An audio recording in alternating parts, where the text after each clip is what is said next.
Hello everyone, welcome back to Murphy and family. And first of all, happy Diwali आप सबको। मुझे पता है मेरा हुलिया दिवाली वाला तो लग नहीं रहा है क्योंकि आज यहाँ पे था थर्सडे और दिवाली की छुट्टी तो यहाँ पे थी नहीं, तो इट वाज वर्किंग। बट हम लोग दिवाली सेलिब्रेट कर रहे हैं नवंबर 2 को, बिकॉज उस दिन सैटरडे है। अभी हम आते हैं मर्फ़ी की हेल्थ पे। तो आई नो आप सब लोग बहुत परेशान हो चुके थे मर्फ़ी की हालत देख के, और हम भी बहुत परेशान थे, इसीलिए मैंने डॉक्टर से बात करके अपॉइंटमेंट ली थी। और जिस हॉस्पिटल में मैंने अपॉइंटमेंट ली उसमें अपॉइंटमेंट मिली थी नवंबर 5 की। और आप लोग बोल रहे हो कि नवंबर 5 बहुत दूर है, बट ट्रस्ट मी गाइस, वो एक ऐसा हॉस्पिटल है जहाँ पे अपॉइंटमेंट मिलता ही नहीं है। You have to wait for 2 months 6 months like that. क्यों? क्योंकि वो हॉस्पिटल है इमरजेंसी हॉस्पिटल। वो इधर इमरजेंसी वाले केस लेते हैं या फिर वो रेफरल वाले केस लेते हैं। रेफरल भी जब आप अपने प्राइमरी डॉक्टर से लेते हो तो इट टेक्स टाइम। उनको जब आप रेफरल सबमिट करते हो उसके बाद वो लोग डिसाइड करते हैं कि कब वो लोग अवेलेबल हैं, और इमरजेंसी सिचुएशन में भी वो लोग ही डिसाइड करते हैं whether this case comes under a emergency situation or not. They will ask you all the symptoms and then they will let you know if you need to bring your pet in emergency or not। ये India की तरह यहाँ पे situation नहीं है कि आप लोग चले जाओगे और वो लोग देख लेंगे। It doesn't happen this way here. और यहाँ पे ये भी सिचुएशन नहीं है कि आप एक डॉक्टर ने मना कर दिया तो दूसरे को पूछो, तीसरे को पूछो, नहीं। क्योंकि यहाँ पे प्राइमरी डॉक्टर्स जो होते हैं, जो प्राइमरी डॉक्टर है मर्फ़ी का, वही सबसे पहले मर्फ़ी के लिए अवेलेबल हो सकता है। अगर आप किसी और को भी कॉल करोगे तो they will first ask you to go to your primary vet, क्योंकि वो जो दूसरा डॉक्टर है जिसको आप कांटेक्ट कर रहे हो, ही और she is also primary vet to some another pets, जो उनकी फर्स्ट प्रायोरिटी होता है। तो यहाँ पे इंडिया से टोटली अपोजिट सिचुएशन है। आगे की स्टोरी बताने से पहले मैं जस्ट आप लोगों को बता देना चाहती हूँ, Murphy is doing much better. उसको कुछ प्रॉब्लम्स हैं, I think it's more related to gastric issues. जब मैंने मर्फ़ी का वो वीडियो डाला था तो बहुत सारे लोगों के कमेंट्स थे, और सब एकदम से सब लोग ना पैनिक मोड में थे कि उसको इमरजेंसी में लेके जाओ, उसको इमरजेंसी में लेके जाओ। सी, हम मर्फ़ी को 24 घंटे यहाँ पे देखते हैं, एंड आई थिंक अगर हमें किसी भी पॉइंट पे लगा कि उसको इमरजेंसी लेके जाने की ज़रूरत है तो definitely we will knock every single door, पहली बात। दूसरी बात, इमरजेंसी में लेके जाने का ऐसे नहीं होता है इंडिया की तरह कि आप उठो और इमरजेंसी लेके चला जाओ, ऐसा कभी भी नहीं होता है। यहाँ पे होता है, एक आपका प्राइमरी डॉक्टर होता है, वही डॉक्टर आपको आगे रेफरल देता है। आप अचानक से किसी हॉस्पिटल में ऐसे नहीं घुस सकते हो until unless it's an emergency situation and hospital approves it as an emergency situation। अभी मर्फ़ी के केस में क्या था कि अगर आप लोग उसके व्लॉग कंटिन्यूसली देखते हो तो आप लोगों को पता है कि सितंबर में उसका एक एनुअल एग्जामिनेशन हुआ था। तो एनुअल एग्जामिनेशन का मतलब होता है फुल बॉडी चेकअप, जो हम वंस इन अ ईयर करवाते हैं। उसमें उसके स्कैन, उसका ब्लड वर्क, उसका यूरिन टेस्ट, उसका stool test, everything was done, और कोई भी उसमें इश्यूज नहीं आया था एक्सेप्ट उसका 1-2 बॉडी में ग्लोबुलिन हाई था।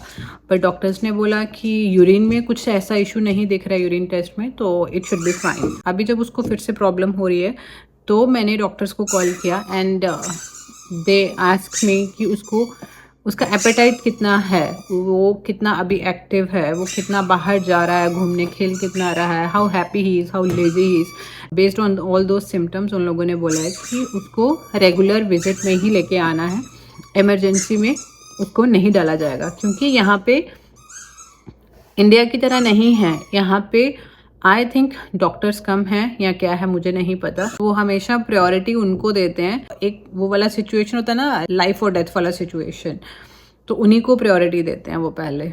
तो ये रीज़न था कि मर्फ़ी क्यों इमरजेंसी में नहीं गया। दूसरा, मैंने क्या किया मर्फ़ी को हेल्प करने के लिए, तो पहली चीज़ मैंने उसको बिल्कुल प्लेन डाइट पे ले आई थी। उसको योगर्ट दिया जा रहा था, प्रोबायोटिक्स दिए जा रहे थे, पम्पकिन, और खिचड़ी बना के दी मैंने उसको, अजवाइन दी। सबसे ज़्यादा जो हेल्प किया मर्फी को वो किया कोकोनट ऑयल ने, ऑर्गेनिक वर्जिन कोकोनट ऑयल ने, जो कोल्ड प्रेस वाला होता है। मर्फी को कोकोनट ऑयल वैसे भी बहुत पसंद है, वो खाता है। तो मैंने उसको 1-2 दिन हो गया कोकोनट ऑयल थोड़ा सा देते हुए, जिससे शायद उसके स्टमक में जो भी इशू था या इरिटेटेड हुआ पड़ा था उसका इंटेस्टाइन या जो भी इशू था, वो मुझे लग रहा है काम डाउन हुआ है। तो मर्फी अभी काफ़ी बेटर फील कर रहा है। He is active, he is playing around. रात को भी उसका पेट इतना ज़्यादा साउंड नहीं किया जितना करता था, बेरली 1-2 बार साउंड किया। बट ठीक है, we are going to doctor on November 5। और अभी जितना भी आपने पीछे साउंड सुना है ना, ये सब क्या चल रहा है मैं क्लिप्स लगा दूंगी, अभी देख लेना। ये मर्फी को गिफ्ट्स आए हैं सिंगापुर से, and thank you so much जिन्होंने गिफ्ट भेजे हैं। Her name is Chris and thank you Chris gift भेजने के लिए। He is loving his gifts, he is enjoying his play time now. Wait, it's your Christmas gift मर्फा। बाप रे, खुद खोलूंगा। दे दो इसको, खोलने दो। खोलता है क्या? खुद ही खोल लो यार। हाँ जाओ खोलो। हाँ अभी अपने बेड पे लेके जाएगा। उसको लगता है ये वर्ल्ड का सेफेस्ट प्लेस है। हो गया? कैन यू लेट पापा डू दिस प्लीज? हाँ हाथ से ऐसे मारना ठीक हो जाएगा। हाँ कुगा माफू बदमाशू, दे दो। गया? चलो अभी मुझे दो, दिखाओ दिखाओ। मर्फा वेट, मर्फा गिर जाओगे। वेट वेट, अब आप इधर आ जाओ हिमांशु, उसको स्पेस दो। स्पेस की जरूरत नहीं है, गिफ्ट की जरूरत है। वेट मर्फा वेट। हाँ दे रहा हूँ दे रहा हूँ जाना। मुंह ढकूंगा तो सर पे मारो। हाय अभी ऐसे ठीक लगे। वेट मर्फा वेट, नो कुल्हाड़ी से सबको काट दूंगा मैं। माफी से। ओह माय गुडनेस, पापा को भी प्रसाद दे दिया थोड़ा सा। खूनी दरिंदा, खूनी दरिंदा। ओके, वो बच्चा पता क्या करेगा, वो छोड़ के आएगा फिर दूसरा लेगा। ये देखो बकरे की माँ सब जानती है। That's so cute gifts. Okay हाँ बस अब नहीं वो मुड़ के देखेगा। ये भी तो पढ़ लो Murphy. Dearest Murphy, Anika Sharma and Himanshu, happy Diwali. Happy Diwali to you too. Thank you. Cheers. Yay! Wow. Okay. पढ़ो फिर। My friend and Murphy, you are always be special. You will always be loved for the warm-hearted way that you live. You will always be wished happy days in return for the heartwarming joy that you give. Especially to Murphy, Anika, Himanshu, happy Diwali. May the light of happiness light up your life. May this Diwali be the most sparkling and lightning. Wishing you and your family a very happy Diwali. Cheers, Chris Crystal. Singapore. Singapore. Thank you so much. And happy Diwali. And happy Diwali to you as well. And all our Murphy family.